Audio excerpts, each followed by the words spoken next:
But the reality that you feel is not always the reality that's real. John 16:13 talks about the Spirit of truth guiding us into all truth. He will not testify of himself, but will testify of Jesus. And then it made me think of John 14:6, where Jesus says, I am the way, the truth, and the life. And then it made me think of John 17:17, where it says in the word, so Jesus is praying for his disciples and he says, sanctify them by your truth. Your word is truth.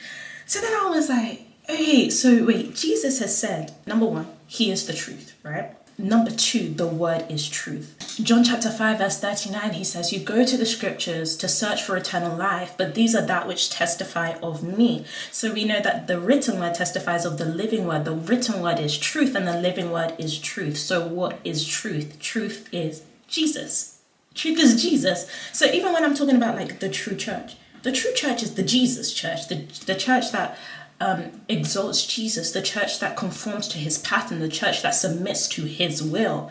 That is the true church. Even as I was thinking about it more, and as for me as an individual, my prayer is that I reveal Christ, reflect Christ, and become more like Christ every day. 2 Corinthians 3:18 talks about the fact that we are progressively transformed into his image.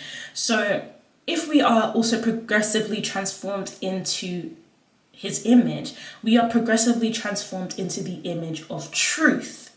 So we are becoming truth. So then as the church, our responsibility, especially in a world where my generation, Gen Z, like we have been bombarded with, this is my truth, this is your truth, have your truth, live your truth. And all of these slogans and things that just make you more confused. You're like, what is the truth then? There is no objective truth in our reality. But the reality that you feel is not always the reality that's real. At the end of the day, truth is the Lord.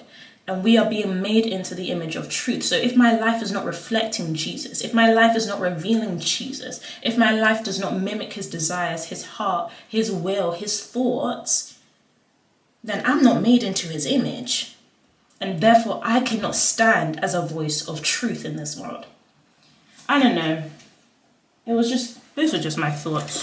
Everything I know is because he taught me. I'm a product of the Lord's mercy and grace. But yeah, thank you guys so much for watching. I love you. God bless you. Bye.